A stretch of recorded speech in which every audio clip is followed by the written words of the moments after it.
जिससे कि आज भी 79 करोड़ 40 लाख से भी ज्यादा लोग आज फंगल इन्फेक्शन जैसी खतरनाक बीमारियों से जूझ रहे हैं। ये एक ऐसी समस्या है जो छूने से फैल सकती है। अगर आप इस परेशानी से छुटकारा पाना चाहते हैं तो यह आसान सा घरेलू उपाय जरूर अपनाएं। बस आपको इसके लिए एक कटोरी में 2 चम्मच नीम का तेल, 2 चुटकी कपूर पाउडर, 1 चम्मच नीम के पाउडर को डालकर इन सभी मिश्रण को अच्छे से मिक्स कर लेना है और जहाँ भी आपको इन्फेक्शन है वहाँ पर इसको अच्छे से लगा लेना है और कुछ ही दिनों के बाद इसका असर आपको दिखने लग जाएगा और धीरे धीरे दाग धब्बे खत्म होने लगेंगे, खुजली और जलन से राहत मिलेगी और यह बिल्कुल एंटीसेप्टिक की तरह काम करता है और बैक्टीरिया और फंगल इन्फेक्शन को जड़ से खत्म करने में मदद भी करता है। तो इसे आज ही ट्राई करें और ऐसे ही हेल्थ के बारे में जानने के लिए हमारे पेज को फॉलो करना बिल्कुल मत भूलिए। कार आमद नुस्खा है फंगस इन्फेक्शन का।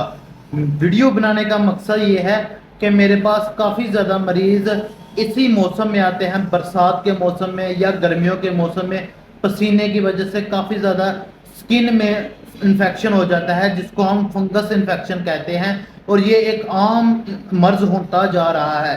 तो आप भी घर में इस नुस्खे को ज़रूर इस्तेमाल करें और फंगस जैसी खतरनाक मर्ज से जान छुड़वाएं।